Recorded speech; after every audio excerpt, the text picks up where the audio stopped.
કેમ છો બધા? મજામાં? તો ફિઝિક્સના લાસ્ટ લેક્ચરમાં આપણે વાત કરી હતી ધ્રુવીભવનની, બરોબર?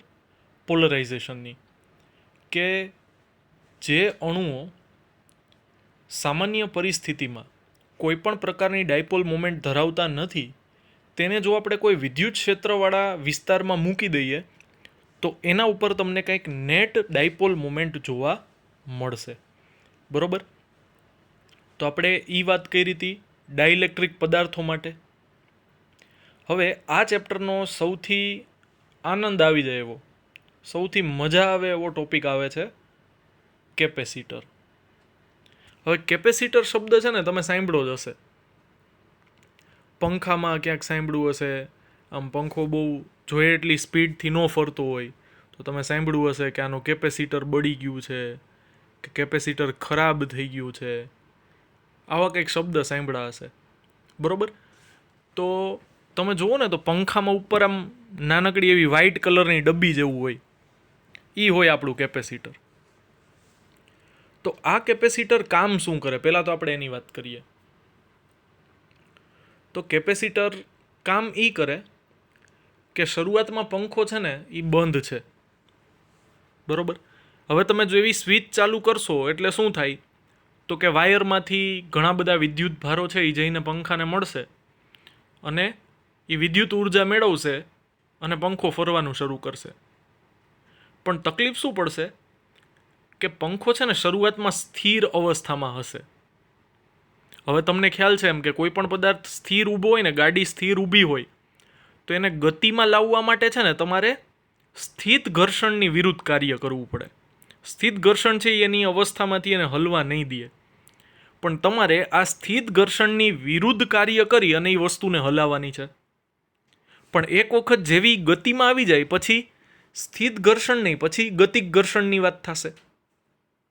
તો ગતિક ઘર્ષણનું મૂલ્ય સ્થિત ઘર્ષણ જેટલું હોતું નથી, એટલે એક વખત ગતિમાં આવી ગયા પછી છે ને એને ફેરવવી એટલી બધી મુશ્કેલ નહીં પડે. એટલે કે પંખો જ્યારે ચાલુ કરશો ત્યારે સ્થિતિ ઉર્જા અથવા તો વિદ્યુતીય ઉર્જાની આપણે વાત કરીએ તો એ ખૂબ જ વધારે પ્રમાણમાં જોશે. હવે આ ઉર્જા લઈને ત્યાં કોણ જાય છે? તો કે વિદ્યુત ભારો. તો શરૂઆતમાં શું થાય છે કે ઉદાહરણ તરીકે આપણે વાત કરીએ, રફ ઉદાહરણ જ લઈએ છીએ આપણે, કે 1 સેકન્ડમાં ધારો કે પંખાને 100 વિદ્યુત ભારો મળે છે અને પ્રત્યેક વિદ્યુત ભાર છે એ કંઈક 1 માઇક્રોકુલમ જેટલો વિદ્યુત ભાર લઈને જાય છે. તો 1 સેકન્ડમાં આવા 100 વિદ્યુત ભારો મળશે, એ બધા પંખાને ઉર્જા આપશે ને એ ઉર્જાનો ઉપયોગ પંખો એવું કરશે કે એ વિદ્યુતીય ઉર્જાનું જે મિકેનિકલ ઉર્જા, યાંત્રિક ઉર્જામાં રૂપાંતરણ કરશે. એટલે કે પંખાના જે બ્લેડ છે એને ફેરવવાની ટ્રાય કરશે. પણ આ તો સામાન્ય પરિસ્થિતિની વાત છે. શરૂઆતમાં તો સ્થિત ઘર્ષણ લાગતું હોય તો એને બહુ વધારે ઉર્જા જોશે. એનો મતલબ એકમ સમયમાં બહુ વધારે વિદ્યુત ભારો જોશે.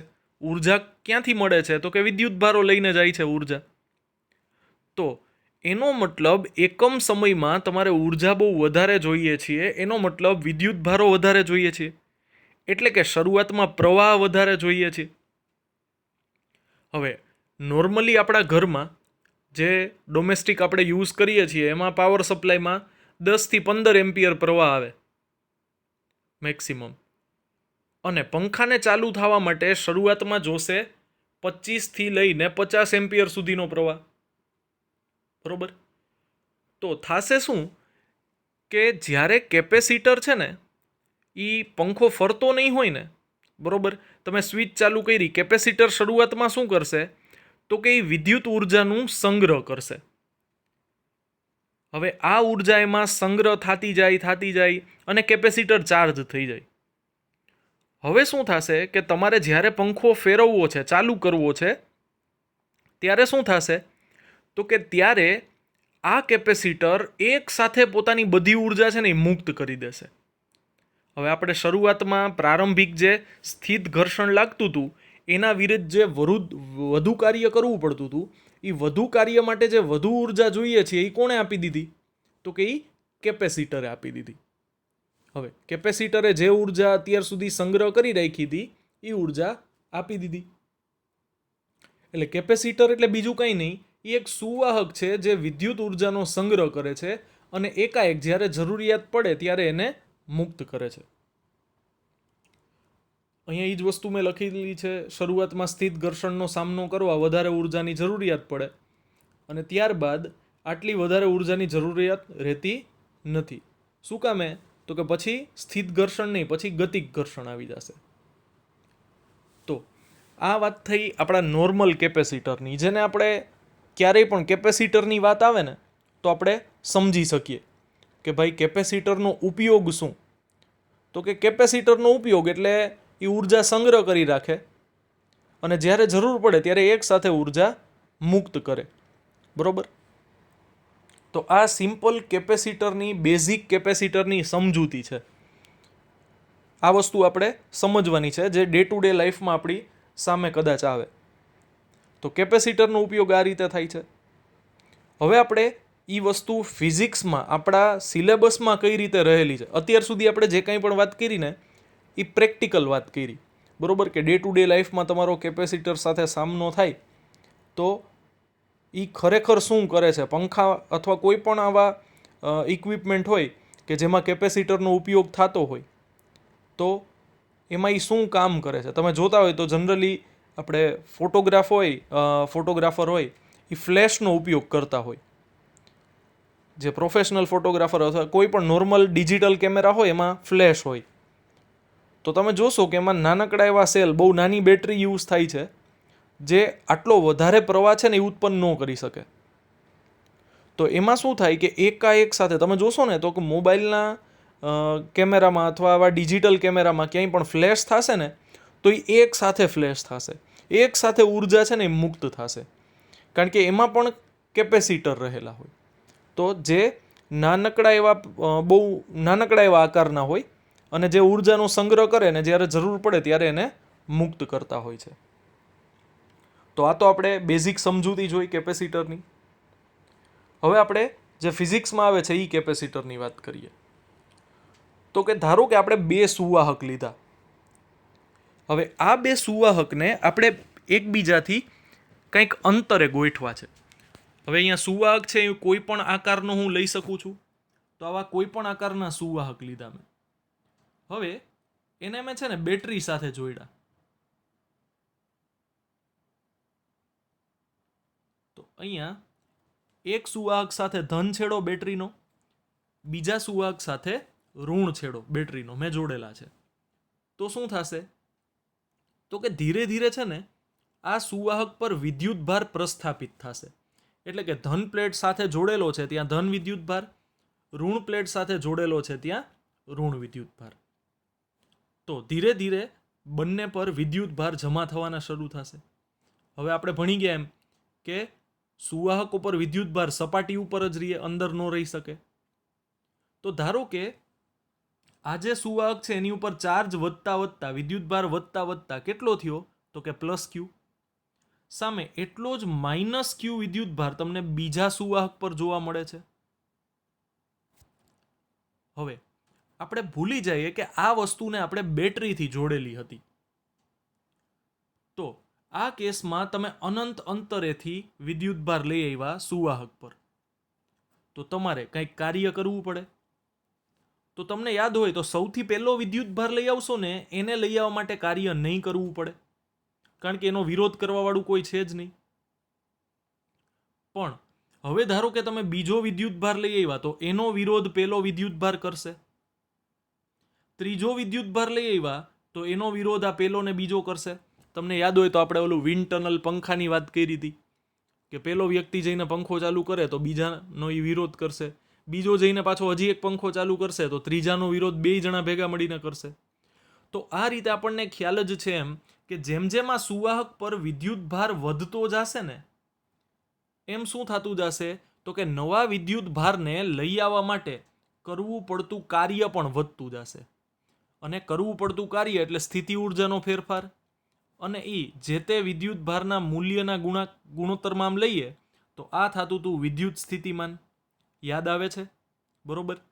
તો અનંત અંતરેથી તમે આ સુવાહક પર લઈ આવો તો જેમ જેમ વિદ્યુત ભાર અહીંયા વધતા જશે એમ વિદ્યુત સ્થિતિમાનનું મૂલ્ય પણ શું થતું જશે? વધતું જશે.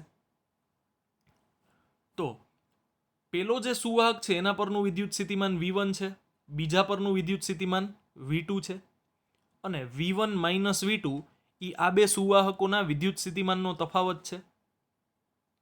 હવે જેમ જેમ આપણે નવા વિદ્યુત ભારો લેતા આવશું એમ V1 નું મૂલ્ય વધતું જશે, એટલે આ તફાવત પણ વધતો જશે. બરોબર. હવે અહીંયા શું થશે તો કે જેમ Q વધશે ને, જેમ વધારે વિદ્યુત ભાર પ્રસ્થાપિત કરશો ને એમ વિદ્યુત સ્થિતિમાન પણ વધતું જશે. અને જેમ વિદ્યુત સ્થિતિમાન વધતું જાય એમ ઈ નવા જે વિદ્યુત ભાર આવશે ને એનો પ્રબળ વિરોધ કરશે. વિરોધ નહીં, પ્રબળ વિરોધ કરશે.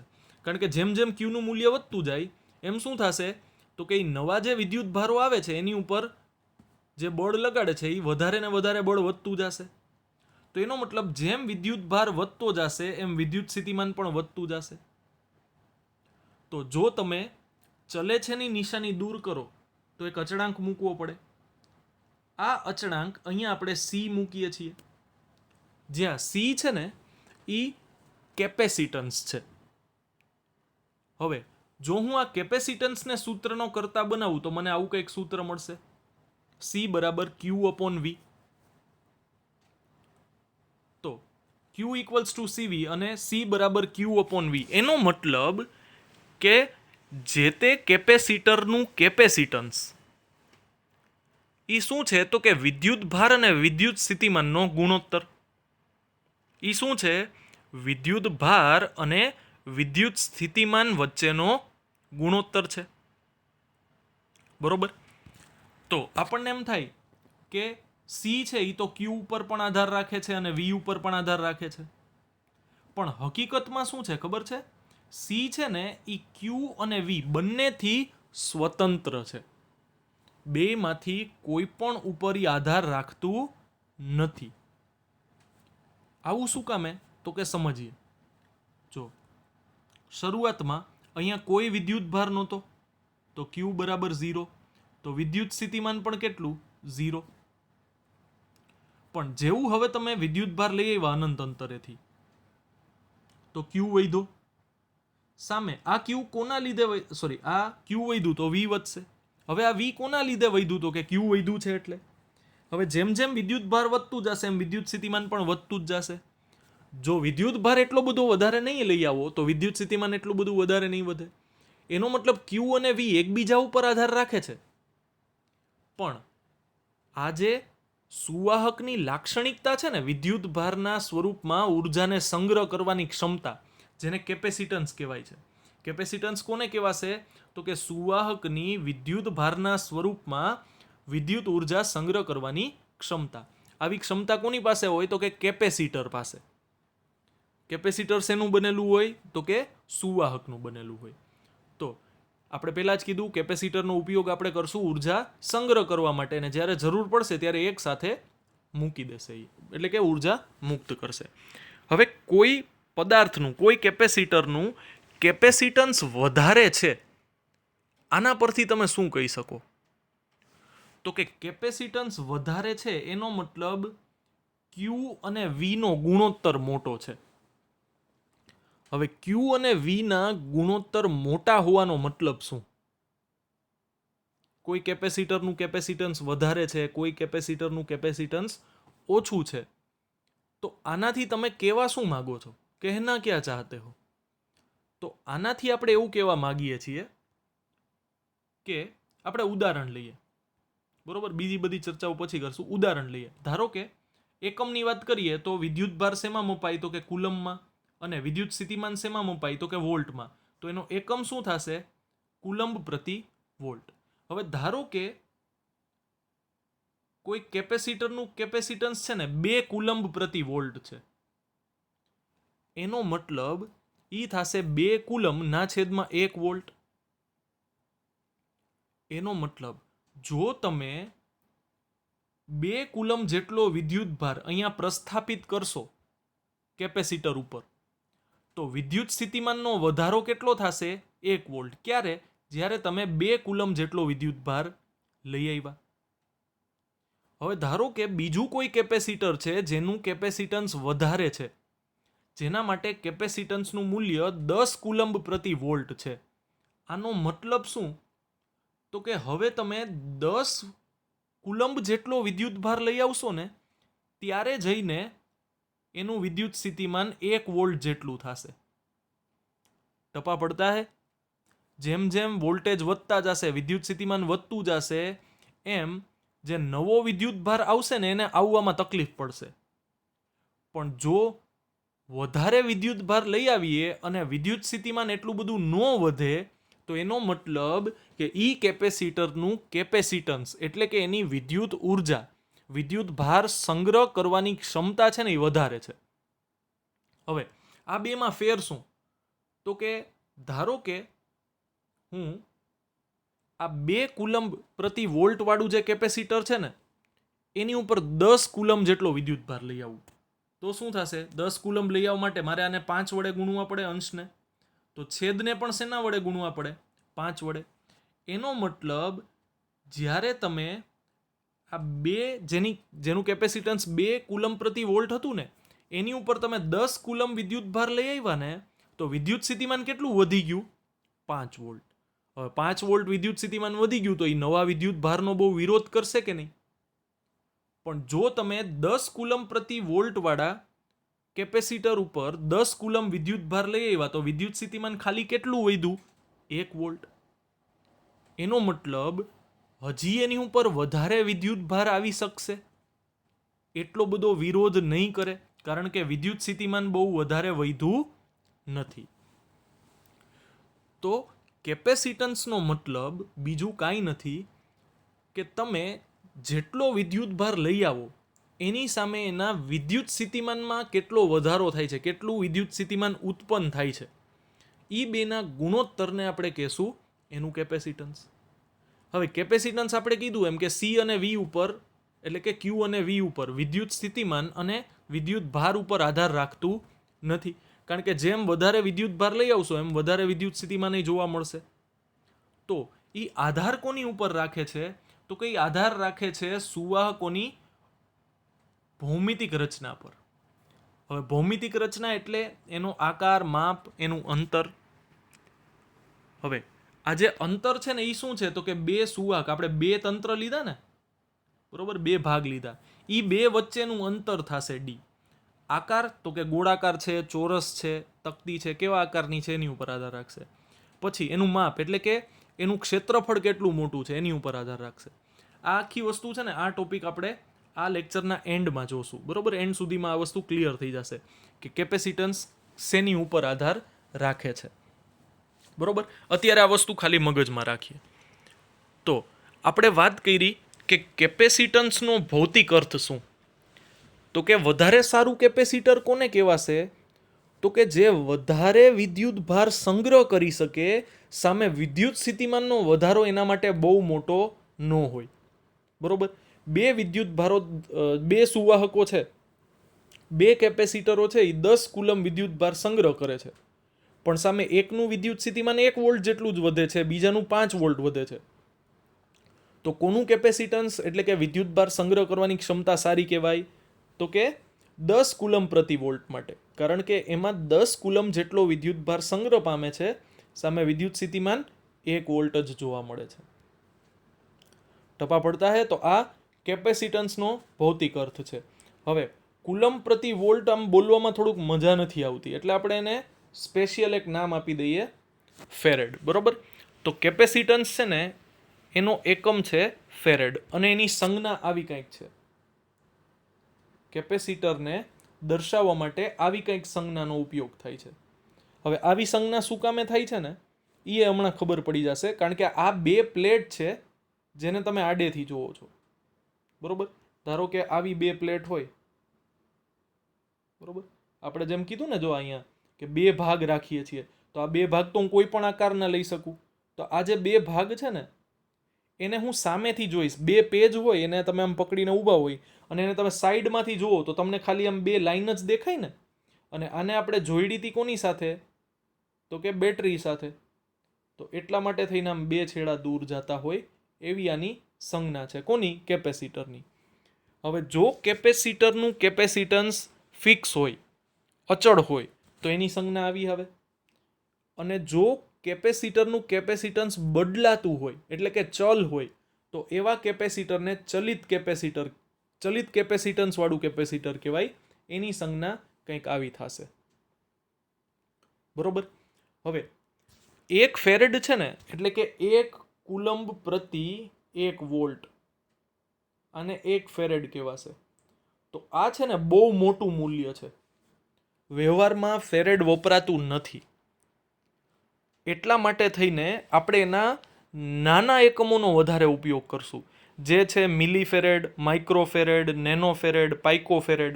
માઇક્રો એટલે આપણને ખબર છે 10⁻6 ઘાત, નેનો એટલે 10⁻9 ઘાત, પાઇકો એટલે 10⁻12 ઘાત. તો આ બધા એકમોનો આપણે વધારે ઉપયોગ કરશું જ્યારે આપણે કેપેસિટરના કેપેસિટન્સની વાત કરશું. બરોબર. હવે જો આપણે વિદ્યુત ભાર વધારે ને વધારે આપતા જ જઈએ, ધારો કે તમે અહીંયાથી વિદ્યુત ભાર લઈ આવ્યા, ધારો કે તમારે વધારે કામ કરવું પડે છે ને છતાંય તમે વિદ્યુત ભાર લઈ જ આવો છો. તમે વધારે ને વધારે વિદ્યુત ભાર છે ને એ આ સુવાહક ઉપર મૂક્યા જ કરો, તો એ સુવાહક અનંત વિદ્યુત ભારોને સ્થાન આપી શકશે. વિચારી જુઓ, તમે જેટલા વિદ્યુત ભારો, એક પાણીનો ટાંકો છે જેની 1000 લીટરની કેપેસિટી છે, એનું કંઈક કેપેસિટન્સ છે. હવે જો તમે એમાં પાણી ઉમેરા જ કરો તો શું એ ભરાણા જ કરશે? આમ ટૂંકમાં 2, 5, 10,000 લીટર એમાં પાણી સમાઈ જશે? તો કે નહીં, એની એક કેપેસિટી છે. તમે જેમ વિદ્યુત ભાર વધારશો એમ વિદ્યુત સ્થિતિમાન વધશે, અને વિદ્યુત સ્થિતિમાન ચલે છે વિદ્યુત ક્ષેત્ર. તો થશે શું કે જેમ તમે વધારે વિદ્યુત ભાર લઈ આવશો ને એમ વિદ્યુત ક્ષેત્ર વધશે. શું કામે? તો કે Q વધે તો V વધે, અને V વધે તો E પણ વધે. તો વિદ્યુત ક્ષેત્ર વધશે ને તો શું થશે? તો કે અહીંયા ધારો કે વચ્ચે એક આ માધ્યમ છે, બરોબર. બે સુવાહકોની વચ્ચે ધારો કે તમે કોઈ અવાહક રાખ્યો છે. હવે બાહ્ય વિદ્યુત ક્ષેત્ર જો અવાહકને લાગુ પાડીએ તો શું થાય? એનું ધ્રુવીભવન થઈ જાય. અને ધ્રુવીભવન થવાના લીધે આ જે અવાહક છે ને વચ્ચેનો, એ હવે વાહક તરીકે કામ કરવા માંડે. વિદ્યુત સ્થિતિમાનનો તફાવત જેમ વધતો જશે એમ ધન વધારે ધન થશે, ઋણ વધારે ઋણ થશે. અને એક સમય કેવો આવશે કે અહીંયા ધારો કે વચ્ચે હવા પણ રહેલી હોય ને, જે અવાહક માધ્યમ છે, આપણને ખબર જ છે કે હવામાંથી વિદ્યુત ભારો તરીને પસાર થઈને સામે ન પહોંચી શકે. પણ જેમ વિદ્યુત ભારો વધશે એમ વિદ્યુત સ્થિતિમાન વધશે, એમ વિદ્યુત ક્ષેત્ર વધશે. હવે વિદ્યુત ક્ષેત્ર એટલું બધું વધી જશે, તફાવત એટલો બધો મોટો થઈ જશે કે હવા છે ને, જે અવાહક છે, એ હવે વાહકનું કામ કરવા માંડશે. એનો મતલબ કે હવાનું આયનીકરણ થઈ જશે. અને જે ઋણ વિદ્યુત ભારો છે ને, ઋણ વિદ્યુત ભારો એટલે શું? તો કે વધારે ઇલેક્ટ્રોન. અને ધન વિદ્યુત ભારો એટલે શું? તો કે ઇલેક્ટ્રોનની ઉણપ. તો આ હવાને માધ્યમ બનાવી અને ઇલેક્ટ્રોન ક્યાં જવા માંડશે? ધન પ્લેટ ઉપર, ધન સુવાહક ઉપર. એનો મતલબ આને છે ને વિદ્યુત ભારોનું લીકેજ કહેવાય. શું કહેવાશે? વિદ્યુત ભારોનું લીકેજ કહેવાશે. વિદ્યુત ભાર લીક થવા માંડશે. તમે પાણી ભર્યા જ કરો ટાંકામાં તો પછી ઓવરફ્લો થવા માંડે ને. તો એક કેપેસિટી પછી એમાં વધારે વિદ્યુત ભારો સમાઈ શકશે નહીં. બરોબર. હવે આ કેપેસિટી એને ક્યારે આવી? તો કે જ્યારે તમે Q વધાર્યું ને ત્યારે V વધ્યું, અને V વધ્યું ને પછી E વધ્યું. તો ઈનું એક એવું નિશ્ચિત મૂલ્ય હશે જેના માટે થઈને ત્યાં સુધી તમે વિદ્યુત ક્ષેત્રનું મૂલ્ય વધારતા જાઓ. ધારો કે તમે 100 વોલ્ટ પ્રતિ મીટરની વાત કરી, પછી 200, 400, 800 આવું વધારતા જાઓ તમે, 1000, 10,000, 20,000. તો આવું તમે વિદ્યુત ક્ષેત્ર વધારતા જાશો ને તો વિદ્યુત ક્ષેત્રનું એક મૂલ્ય એવું આવશે ને કે અવાહક છે ને એ પોતાની અવાહકતા જાળવી શકશે નહીં. એ સુવાહક જેવું બનવા માંડશે. એટલે કે વિદ્યુત ભારો લીક થવા માંડશે. તો આ જે વિદ્યુત ક્ષેત્રના મૂલ્ય માટે આ વિદ્યુત ભારો લીક થવાનું શરૂ કરે ને, વિદ્યુત ક્ષેત્રના ઈ મૂલ્યને એની ડાઈ ઇલેક્ટ્રિક સ્ટ્રેન્થ કહેવાશે. સ્ટ્રેન્થ એટલે મજબૂતાઈ. ત્યાં સુધી મજબૂત રહી શકશે, પછી એની મજબૂતાઈ પૂરી થઈ જશે. એટલે કે ડાઇલેક્ટ્રિક એટલે આપણે સુવાહકો માટે કહીએ છીએ, તો કે સુવાહકોની પ્રબળતા જ્યાં સુધી જળવાઈ રહે છે એ લિમિટને કહેવાશે ડાઇલેક્ટ્રિક સ્ટ્રેન્થ. બરોબર. અને ડાઇલેક્ટ્રિક સ્ટ્રેન્થ પછી જો વિદ્યુત ક્ષેત્ર વધ્યું તો વિદ્યુત ભારો લીક થવાનું શરૂ કરી દેશે. બરોબર. તો જો પ્રબળ વિદ્યુત ક્ષેત્રની અસરના લીધે હવાનું આયનીકરણ થઈ બંને ઘટકોમાં વિદ્યુત ભાર લીક પામે છે. બરોબર, લીક થાય છે. એટલે કે ઋણમાંથી ઇલેક્ટ્રોન છે એ હવાના માધ્યમથી ધન પ્લેટ ઉપર આવવા માંડે, એટલે કે વિદ્યુત ભારો તટસ્થ થવા માંડે. બરોબર. હવે વચ્ચે મૂકેલા માધ્યમની અવાહક તરીકેની ક્ષમતા ઘટે છે. હવે હવા માટે જ્યારે લીકેજ શરૂ થાય છે, વિદ્યુત ક્ષેત્રના ઈ મૂલ્યને હવા માટેનો ડાઇલેક્ટ્રિક સ્ટ્રેન્થ કહે છે, જેનું મૂલ્ય 3×10⁶ વોલ્ટ પ્રતિ મીટર છે. જો કેટલું ઊંચું મૂલ્ય છે વિદ્યુત ક્ષેત્રનું. 3 પછી કેટલા ઝીરો આવશે? 6 ઝીરો આવશે. બરોબર. ત્યારે છેક જઈને હવા છે એ પણ સુવાહક માધ્યમ તરીકે વર્તવા માંડશે. તો આટલું મોટું વિદ્યુત ક્ષેત્ર લાગુ પડતું હોવું જોઈએ. બરોબર. તો આ વાત થઈ ગઈ કે જો બહુ મોટો વિદ્યુત સ્થિતિમાનનો તફાવત એટલે કે બહુ ઊંચું વિદ્યુત ક્ષેત્ર થશે તો હવે તમે નવો વિદ્યુત ભાર લઈ આવશો ને અનંત અંતરેથી તો પણ કોઈ ફાયદો નથી. કારણ કે જે વિદ્યુત ભાર તમે ઓલરેડી લઈ આવ્યા હતા ને એ લીક થવા માંડ્યો, તટસ્થ થવા માંડ્યો. તો નવો વિદ્યુત ભાર લઈ આવશો તો એનો કોઈ મતલબ જ નથી. તમે 1000 લીટર પાણી સમાઈ ગયું છે, હજી નવું તમે 1 લીટર પાણી નાખશો તો એ 1 લીટર ઓવરફ્લો થઈ જશે, અંદર તો 1000 જ લીટર રહેશે. એટલે એક મહત્તમ મૂલ્યથી વધારે તમે એમાં વિદ્યુત ભાર, જે કેપેસિટરની વાત કરો છો, એમાં વિદ્યુત ભાર સંગ્રહ કરી શકતા નથી. બરોબર. તો આ વાત કરી આપણે કેપેસિટરના બેઝિક્સની. બરોબર. હવે કેપેસિટરમાં જે સૌથી પ્રચલિત કેપેસિટર છે અને આપણા સિલેબસમાં જેની ભરપૂર ભરમાર છે એવા કેપેસિટરની વાત કરીએ તો એ છે સમાંતર પ્લેટ કેપેસિટર. જે આપણે પહેલાં જ કીધું ને, 2 પ્લેટ હોય એકબીજાને આપણે એને સમાંતર ગોઠવીએ. છે 2 પ્લેટ સુવાહક પદાર્થની બનેલી. તો સમાંતર પ્લેટ કેપેસિટર ને એના કેપેસિટન્સની વાત કરીએ આપણે. તો ધારો કે 2 પ્લેટ છે જેના ક્ષેત્રફળ A છે. ક્ષેત્રફળ કેટલા છે? A. હવે 2 પ્લેટને તમે એ રીતે ગોઠવો છો કે જેથી 2 પ્લેટ એકબીજાથી કેટલા અંતરે ગોઠવાય? તો કે D અંતરે ગોઠવાય. હવે આ જે 2 પ્લેટ છે, આ 2 પ્લેટને તમે બેટરીના 2 છેડા સાથે જોડો છો, ધન છેડા સાથે અને ઋણ છેડા સાથે. તો શું થશે? તો કે ધન છેડાથી જોડાયેલી પ્લેટ છે એની ઉપર ધન વિદ્યુત ભાર છે એ જમા થતો જશે. હવે વિદ્યુત ભાર જમા થશે, પ્લેટનું કંઈક ક્ષેત્રફળ પણ હશે, તો એનો મતલબ તમને આ વિદ્યુત ભાર જે પ્લેટ ઉપર જમા થાય છે એમાં તમને કંઈક પૃષ્ઠ ઘનતા પણ મળશે. અને ઋણ પ્લેટ માટે એ જ -σ થશે. હવે આ પ્લેટની ગોઠવણી તમે બીજી રીતે પણ કરી શકો. ધારો કે આ પ્લેટને તમે આ રીતે ગોઠવો, બીજી પ્લેટને આ રીતે ગોઠવો, અને આ રીતે બે સાથે બેટરી જોડેલી હોય. હવે એને સામેથી જોશો તો તમને આ રીતની ગોઠવણ જોવા મળશે. આ પહેલી પ્લેટ ધન અને આ બીજી પ્લેટ ઋણ. બે વચ્ચેનું અંતર કેટલું છે? તો કે D છે. પ્રત્યેક પ્લેટનું ક્ષેત્રફળ કેટલું છે? તો કે A છે. હવે આ ધન ભારિત પ્લેટ છે, આ ઋણ ભારિત પ્લેટ છે. તો વિદ્યુત ક્ષેત્રની દિશા છે એ ધનથી ઋણ હોય છે, તો આ દિશામાં હશે.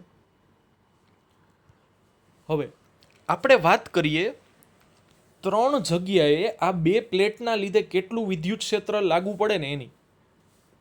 હવે પેલો ભાગ કયો? તો કે પેલો ભાગ આ પેલી પ્લેટની, ધન પ્લેટની ઉપરની તરફ વિદ્યુત ક્ષેત્ર કેટલું હોય છે ને, આપણે એની ચર્ચા કરશું. હવે એના માટે તમને યાદ હોય ને તો વિદ્યુત ભારના પૃષ્ઠ વિતરણ, અનંત ક્ષેત્રફળનું પૃષ્ઠ હોય, એનાથી ધારો કે તમે R અંતરે કોઈ બિંદુની વાત કરો તો ત્યાં વિદ્યુત ક્ષેત્ર કેટલું હોય? તો કે σ/2ε0 જેટલું. યાદ છે આવું? ચેપ્ટર નંબર 1માં છેલ્લે આપણે થિયરી ભણ્યા હતા, એમાં કંઈક આવું આવ્યું હતું. અહીંયા વિદ્યુત ક્ષેત્ર પ્લેટથી અંતર ઉપર આધારિત નથી, એ માત્ર વિદ્યુત ભારના જે પૃષ્ઠ વિતરણ છે એની ઘનતા ઉપર અને શૂન્ય અવકાશની પરમિટિવિટીના ગુણોત્તર ઉપર જ છે. બરોબર. તો આ કેસમાં વાત કરીએ તો આ રીતે આ પહેલી પ્લેટ છે જેની ઉપર ધન વિદ્યુત ભારો રહેલા છે. આ બીજી પ્લેટ છે જેની ઉપર ઋણ વિદ્યુત ભારો રહેલા છે. હવે આપણે વાત કરવાની છે વિદ્યુત ક્ષેત્રની કયા ભાગમાં, તો કે એક ભાગમાં. હવે એક ભાગ ક્યાં છે, તો કે પેલી પ્લેટની ઉપર તરફ આ પેલી પ્લેટ અને આ બીજી પ્લેટ. તો જ્યાં વિદ્યુત ક્ષેત્ર મેળવવું હોય ત્યાં તમે શું કરો છો, તો કે ત્યાં તમે નાનકડો એવો સરસ મજાનો ગોળ મટોળ ધન ભારિત પરીક્ષણ વિદ્યુત ભાર મૂકો છો. હવે જો તમે ત્યાં ધન ભારિત પરીક્ષણ વિદ્યુત ભાર મૂકો તો આ ધન પ્લેટ એને અપા કરશે. એનો મતલબ પેલી પ્લેટ દ્વારા ત્યાં લાગુ પડતું વિદ્યુત ક્ષેત્ર ઉપર તરફ હોય અને આ ઋણ પ્લેટ આ ધનભારને શું કરશે, આકર્ષશે. તો બીજી પ્લેટ દ્વારા ત્યાં લાગતું વિદ્યુત ક્ષેત્ર E2 કઈ તરફ હોય, એનાથી વિરુદ્ધ દિશામાં હોય. હવે બે પરની વિદ્યુત ભારની જે પૃષ્ઠ ઘનતા છે એ કેટલી છે, સિગ્મા છે. એક પર પ્લસ સિગ્મા, એક પર માઇનસ સિગ્મા. તો થશે શું, તો કે અંતરથી તો ફેર જ નહીં પડે. તમને એવો પ્રશ્ન થાય કે આ પ્લેટની તો આ બિંદુ નજીક છે અને આ પ્લેટથી આ બિંદુ દૂર છે, તો વિદ્યુત ક્ષેત્ર કેમ સરખું થાય? તો કે સરખું એટલે થશે કારણ કે આ વિદ્યુત ભારનું પૃષ્ઠ વિતરણ છે અને એમાં આ કેસમાં અંતર મહત્વ નહીં ધરાવે કારણ કે અંતર સાથે વિદ્યુત ક્ષેત્ર બદલાતું નથી, જેનું મૂલ્ય કેટલું છે, તો કે સિગ્મા અપોન 2 એપ્સિલોન 0. હવે E1 જે દિશામાં છે E2 એનાથી વિરુદ્ધ દિશામાં છે એટલે માઇનસ. તો તમે આ ઉપરના ભાગમાં વિદ્યુત ક્ષેત્રની ગણતરી કરશો તો એ તમને 0 મળશે. કેટલું વિદ્યુત ક્ષેત્ર મળશે? 0. હવે એવો જ ભાગ આવશે પ્લેટ નંબર 2 ની નીચે તરફ, અહીંયા ક્યાંક. તો પ્લેટ નંબર 2 ની નીચે તરફ જે બિંદુએ તમારે વિદ્યુત ક્ષેત્ર મેળવવું છે ત્યાં તમે એક પરીક્ષણ નાનકડો એવો નાજુકડો એવો સરસ એવો ધન વિદ્યુત ભાર મૂકો. તો આ ધન વિદ્યુત ભારને આ ધન પ્લેટ શું કરશે, અપા કરશે. તો એનો મતલબ પેલી પ્લેટના લીધે લાગુ પડતું વિદ્યુત ક્ષેત્ર નીચે તરફ આવશે અને આ ઋણ પ્લેટ એને શું કરશે, આકર્ષશે, તો ઉપર તરફ આવે. તો જો અહીંયા E2 લખેલું છે. પાછા આ બે પરસ્પર વિરુદ્ધ દિશામાં છે, સમાન મૂલ્યના છે. સરવાળો કરશું આ બિંદુએ કુલ વિદ્યુત ક્ષેત્રનો તો પાછો 0 થઈ જશે. એનો મતલબ કે પ્લેટના ઉપર અને નીચેના ભાગમાં કોઈ વિદ્યુત ક્ષેત્ર મળશે નહીં. તો જે આ વચ્ચેનો ભાગ છે, આ વચ્ચેના ભાગનું શું, તો કે બે પ્લેટોની વચ્ચેના ભાગમાં વિદ્યુત ક્ષેત્ર. તો જ્યાં વિદ્યુત ક્ષેત્ર મેળવવું હોય ત્યાં શું કરવાનું, પરીક્ષણ વિદ્યુત ભાર મૂકવાનો. કેવો, તો કે ધન. તો આ ઋણ પ્લેટ છે એ ઋણ પ્લેટ આ આ ધન પ્લેટ છે એ આ ધન ભારને અપા કરશે. એટલે જો E1 આ દિશામાં છે અને આ ઋણ પ્લેટ એને આકર્ષશે એટલે E2 નીચે તરફ છે. હવે બેયની દિશા સરખી થઈ ગઈ તો બેયનો કરી નાખીએ સરવાળો. તો એ તમને મળશે sigma upon 2 epsilon 0 plus sigma upon 2 epsilon 0. તો તમને કુલ વિદ્યુત ક્ષેત્ર મળશે સિગ્મા અપોન એપ્સિલોન 0. કઈ જગ્યાએ, તો કે બે પ્લેટોની વચ્ચે. હવે વિદ્યુત ભારનું વિતરણ કેવું છે, તો કે સમાંગ વિદ્યુત ભારનું વિતરણ છે જેની પૃષ્ઠ ઘનતા સિગ્મા છે, સિગ્મા બરાબર Q અપોન A. હવે આમાંથી તમે સિગ્મા બરાબર Q અપોન A જો વિદ્યુત ક્ષેત્રમાં મૂકી દો તો વિદ્યુત ક્ષેત્રનું તમને નવું સૂત્ર મળશે Q અપોન A એપ્સિલોન 0. જ્યાં Q અપોન A એપ્સિલોન 0 છે એ વિદ્યુત ક્ષેત્ર દર્શાવે છે કોની વચ્ચેનું, તો કે બે પ્લેટો વચ્ચેનું. જેની દિશા કઈ હશે, તો કે ધન પ્લેટથી ઋણ પ્લેટ તરફ. તો આ તમને મળી ગયું અંદરની તરફ વિદ્યુત ક્ષેત્ર બે પ્લેટોની વચ્ચે. હવે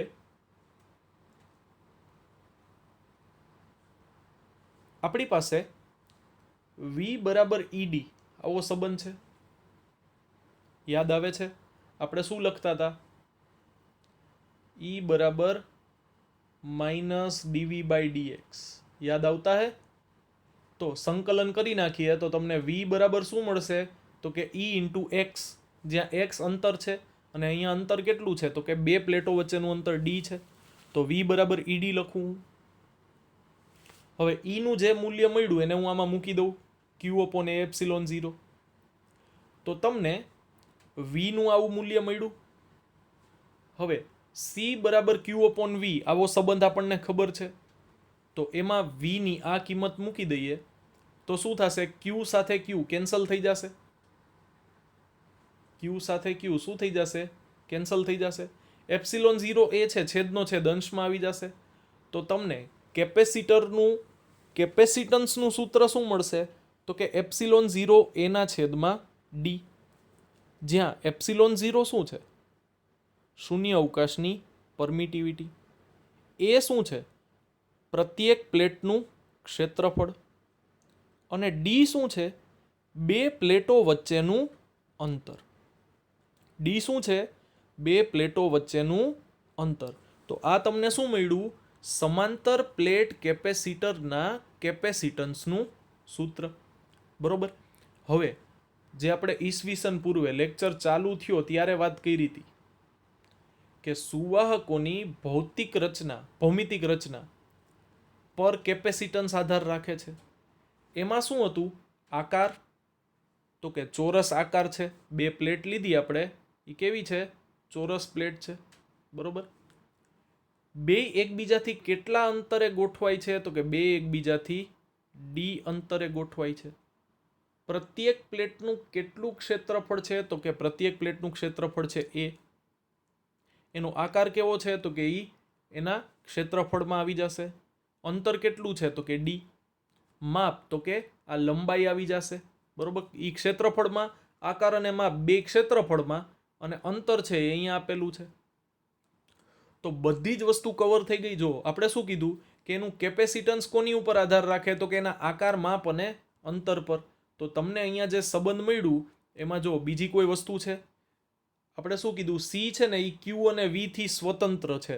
જો સી ના સૂત્રમાં ક્યાંય ક્યુ આવ્યું તો કે ના ક્યુ આવતું નથી, ક્યાંય વી આવ્યું તો કે ક્યાંય વી આવતું નથી. એ સી જે છે કેપેસિટન્સ કોઈ કેપેસિટરનું, એ વિદ્યુત ભાર અને વિદ્યુત સ્થિતિમાનથી કેવું છે? સ્વતંત્ર છે. બરોબર. જે તો આપણે વર્ષોથી કહીએ જ છીએ. પહેલા જ કહી દીધું આપણે, કેપેસિટન્સ છે ક્યુ અને વી થી સ્વતંત્ર છે, જે વસ્તુ અહીંયા સાબિત થાય છે. હવે બીજી એક વસ્તુ આપણે એવું કીધું હતું કે 1 ફેરેડ છે ને એ બહુ મોટું મૂલ્ય છે. હવે બહુ મોટું શું કામે છે ને એની વાત કરીએ આપણે. તો કે જો તમે આ એપ્સિલોન 0 ની કિંમત તો તમને ખબર જ હોય. તમે એક પ્લેટ નક્કી કરો જેનું કંઈક ક્ષેત્રફળ હોય, અને આવી બે પ્લેટોને તમે એકબીજાથી ડી અંતરે ગોઠવો તો કેપેસિટન્સ કેટલું મળે? બરોબર. તો જો તમે 1 મીટર સ્ક્વેર ક્ષેત્રફળની પ્લેટ લ્યો અને 1 મિલીમીટર તમે અંતર વિચારો બે પ્લેટો વચ્ચેનું, તો આપણી પાસે સૂત્ર શું છે? સી બરાબર એપ્સિલોન 0 એ ના છેદમાં ડી. હવે એપ્સિલોન એટલે 8.85 ગુણ્યા 10⁻12 ગુણાકારમાં ક્ષેત્રફળ કેટલું છે? 1. અને ડી કેટલું છે? તો કે 1 mm. 1 mm એટલે 10⁻3. અહીંયા છે 8.85 ગુણ્યા 10⁻12. તો 8.85 તો એમને જ રહેશે.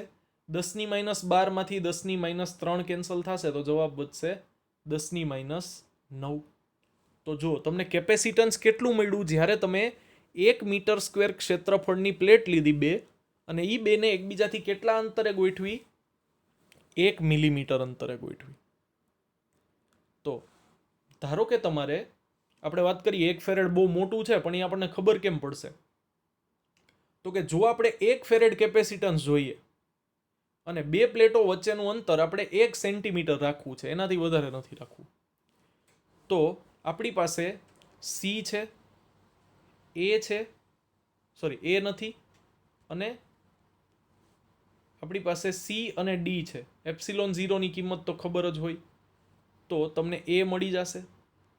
તો એને સૂત્રનો કરતા બનાવીએ સી બરાબર એપ્સિલોન 0 એ અપોન ડી વાળા સૂત્રમાં. તો એ બરાબર થશે સીડી અપોન એપ્સિલોન 0.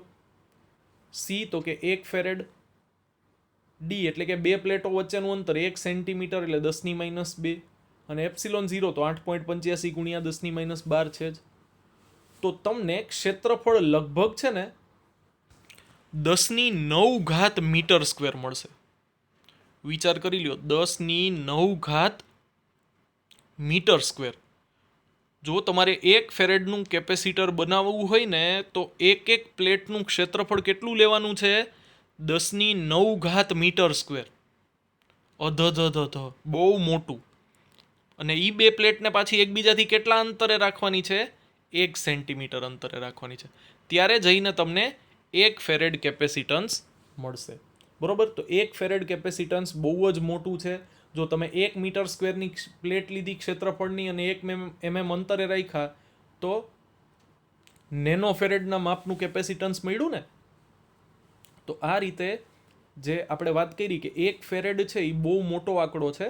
તો વ્યવહારમાં જે આપણે યુઝ કરીએ છીએ ને એ માઇક્રો ફેરેડમાં કેપેસિટન્સ મપાતા હોય છે. Micro, nano, pico farad. બરોબર? હમણાં જ થોડા દિવસ પહેલાં અમારા ઘરે જે એસી છે એનું કેપેસિટર છે એ બગડી ગયું હતું. તો એમાં આખું એસી છે ને એનું મેન કમ્પ્રેસર જે બહારની તરફ હોય, આઉટર, એનું કમ્પ્રેસર જેનું બહુ જ હેવી કામ હોય, એનું કેપેસિટર ખાલી 50 માઇક્રોફેરેડનું હતું. કેટલા? 50 માઇક્રોફેરેડ. માઇક્રો એટલે આપણને એમ લાગે 10⁻⁶, બહુ જ નાનો આંકડો છે. પણ કેપેસિટરમાં એવું થતું નથી. આ કેસમાં કેપેસિટન્સ છે ને એમાં 1 ફેરેડ બહુ મોટો આંકડો છે. તો વ્યવહારમાં જે વપરાય છે ને એ ખૂબ જ નાના એકમ આપણે લઈએ છીએ, એટલે કે માઇક્રો, નેનો, પાઇકો એવા બધા એમ. તો અમારા ઘરે જે એસી રિપેર થયું એમાં જે કેપેસિટર વપરાણું એનું કેપેસિટન્સ કેટલું હતું? 50 માઇક્રોફેરેડ. બરોબર? તો સિમ્પલ આપણે ઘરના ફેનની વાત કરું ને, તમારા ઘરે જે ફેન હોય એ ઘરના ફેનમાં હાર્ડલી 2.5થી લઈને 5 માઇક્રોફેરેડના કેપેસિટન્સનું કેપેસિટર છે એ વપરાતું હોય છે. એટલે બહુ મોટા મૂલ્ય ન હોય કેપેસિટન્સના જે વ્યવહારમાં આપણે ઉપયોગ થતા હોય, છતાંય છે એ આપણું કામ છે એ રોડવી દે છે બિચારું. ઘણી બધી ઉર્જા સંગ્રહ કરે, પછી આપણે કહીએ ત્યારે એક સાથે એ ઉર્જા મુક્ત કરી દઈએ, જેથી કરીને આપણું ગાડું હાલે એમ. તમે જોયું હશે ઘણીવાર કેપેસિટર બગડી ગયું હોય ને તો શું કરવામાં આવે? સ્વિચ ચાલુ કરે પણ પંખો ચાલુ ન થાય. પણ જેવું તમે આમ લાકડીથી આમ પાંખિયું ફેરવી નાખો ને આમ 1-2 વખત, એટલે પંખો જાતે ઉપડી જાય એમ. એનું કારણ શું? તો કે કેપેસિટરનું કામ ખાલી એટલું જ છે કે શરૂઆતમાં પંખાને વધારે ઉર્જા આપવી. હવે જો એ ઉર્જા તમે હાથેથી આમ લાકડી ફેરવી અને કરી નાખો તો કેપેસિટરની કાંઈ જરૂરત જ નથી. તમારા ઘરમાંથી પંખામાંથી કેપેસિટર કાઢી નાખો. જ્યારે તમે પંખાની સ્વિચ ચાલુ કરશો ને તો પંખો ફરશે નહીં, કારણ કે એને ઉર્જા નહીં મળે. પછી તમારે આમ બાજુમાં લાકડી રાખવાની, આમ પંખાને એક પાંખિયાને અડાડવાની ને આમ 2-3 વખત પાંખિયાને જોરથી ફેરવશો તો જે સ્થિતિ શરૂઆતમાં જે ગતિ સ્થિત ઘર્ષણ હશે એના જેટલું કાર્ય તમે બાહ્ય રૂપે કરી નાખશો, પછી પંખો ફરવા માંડશે, પછી કોઈ ચિંતા રહેતી નથી. પણ આવા આપણે હકુભાના ખેલ કરવાના નથી. બરોબર? કેપેસિટર એનું કામ કરે છે, એ બિચારાને એનું કામ કરતું જ રહેવા દેવાનું છે. બરોબર? તો આ આપણે વાત કરી કે કેપેસિટરમાં કઈ રીતે વિદ્યુત ભારો સંગ્રહ થાય છે. વિદ્યુત ભારો સંગ્રહ કરીને આપણે શું કામ છે? જનસંખ્યા વધારવાની છે વિદ્યુત ભારોની? નહીં. પ્રત્યેક વિદ્યુત ભારો કંઈક ઉર્જા લઈને આવ્યા હશે. એનો મતલબ આપણે જે ઉર્જા સંગ્રહ થાય છે ને એ ઉર્જાનું કામ છે. તો આપણે એમ કીધું કે વિદ્યુત ભારો વધતા જશે તો ધીરે ધીરે વિદ્યુત ભારો વધતા જશે, વિદ્યુત સ્થિતિમાન વધશે એટલે વિદ્યુત ક્ષેત્ર વધશે. એના લીધે થઈને લીકેજ થવાનું શરૂ કરશે. એટલે કે એક હદથી વધારે તમે શું નહીં કરી શકો? તો કે વિદ્યુત ભારો સ્થાપિત નહીં કરી શકો. પણ જો બે પ્લેટની વચ્ચે હું એક ડાઇઇલેક્ટ્રિક પદાર્થ મૂકી દઉં, હવે આપણે આમ સરસ મજાનું ભણી ગયા છીએ ડાઇઇલેક્ટ્રિક. બરોબર? તો જો હું ડાઇઇલેક્ટ્રિક મૂકી દઉં પદાર્થ તો શું થશે? તો કે બાહ્ય વિદ્યુત ક્ષેત્ર આ દિશામાં હશે અને ડાઇઇલેક્ટ્રિકની અંદર પોલરાઇઝેશનના લીધે એક બીજું વિદ્યુત ક્ષેત્ર ઉત્પન્ન થશે. બરોબર? પ્રેરિત વિદ્યુત ક્ષેત્ર, જે અંદર વિદ્યુત ક્ષેત્રની અસર શું કરશે? ઘટાડશે. હવે વિદ્યુત ક્ષેત્ર ઘટે તો વિદ્યુત સ્થિતિમાન ઘટે, અને વિદ્યુત સ્થિતિમાન ઘટે તો કેપેસિટન્સ વધે ને. સી બરાબર શું છે? ક્યુ અપોન વી, એટલે કે સી અને વી વચ્ચેનો સંબંધ વ્યસ્ત પ્રમાણમાં છે. એનો મતલબ જેવું વિદ્યુત ક્ષેત્ર ઘટ્યું, વિદ્યુત સ્થિતિમાન ઘટ્યું, એટલે કેપેસિટન્સ વધશે. તો જો તમારી પાસે ઓલરેડી હાજર એક કેપેસિટર હોય અને તમારે એનું કેપેસિટન્સ વધારવું હોય તો તમે ઈ કેપેસિટરની બે પ્લેટ વચ્ચે એક ડાઇલેક્ટ્રિક પદાર્થ મૂકી શકો. આવા જ પ્રકારની ઘનિષ્ઠ ચર્ચા આપણે કરશું નેક્સ્ટ લેક્ચરમાં. બરોબર? કે ડાઇલેક્ટ્રિકને જો આપણે કેપેસિટરમાં ઉમેરીએ તો એની અસર શું થશે એની ચર્ચા આપણે નેક્સ્ટ લેક્ચરમાં કરવાના છીએ. બરોબર? તો ત્યાં સુધી આ ચેપ્ટરનું તમારે હોમવર્ક કરવાનું છે. આ લેક્ચરનું, આજના લેક્ચરનું આપણે તો બધી જ થિયરી છે આજે, દાખલો કોઈ નથી. અને એ થિયરી તમારે લીથામાંથી લખવાની છે. મેં અહીંયા ટૂંકમાં તમને સમજાવવા માટે સરળ ભાષામાં લખ્યું હોય એ ભાષાનો ઉપયોગ નથી કરવાનો. આપણે આ બધી વસ્તુ વાંચવાની છે લીથામાંથી. સમજવા માટે અહીંયા આપણે સરળ ભાષાનો પ્રયોગ કરીએ છીએ એ બરોબર છે, પણ લખવા માટે આપણે લીથાના જ શબ્દોનો પ્રયોગ કરવાનો છે. બરોબર? ગોખવાનું નથી કહેતો, પણ શક્ય થાય એટલા મહત્તમ વર્ડ છે એ બધા લીથામાંથી આવવા જોઈએ. બરોબર? તો આજની કથા આપણે અહીંયા સમાપ્ત કરીએ છીએ. બરોબર? અધ્યાય પૂરો. નેક્સ્ટ લેક્ચરમાં આપણે વાત કરશું કે જો ડાઇલેક્ટ્રિક પદાર્થ ઉમેરો તો શું થાય. પછી એમાં કેટલી, આપણે અત્યાર સુધી વાત કરીએ છીએ કે વિદ્યુત ભારો વિદ્યુત ઉર્જા સંગ્રહ કરે છે, તો એ ઉર્જા કેટલી સંગ્રહ કરે છે, કેટલી ઉર્જા સંગ્રહ થઈ શકે કેપેસિટરમાં એની કેપેસિટી મુજબ, એની ચર્ચા કરશું. થોડાક દાખલા ગણશું. મજા જ આવ્યા કરશે નેક્સ્ટ લેક્ચરમાં પણ. બરોબર? કેપેસિટર એવો ટોપિક છે, બહુ સહેલાઈથી સમજાઈ જશે અને એમાંથી પ્રશ્ન 100% પૂછાશે, MCQ પૂછાશે અને આવડી પણ જશે આપણને. એટલા ઇઝી ટોપિક છે એમાં. બરોબર? તો મળીએ નેક્સ્ટ લેક્ચરમાં. ત્યાં સુધી keep preparing. All the best. Thank you.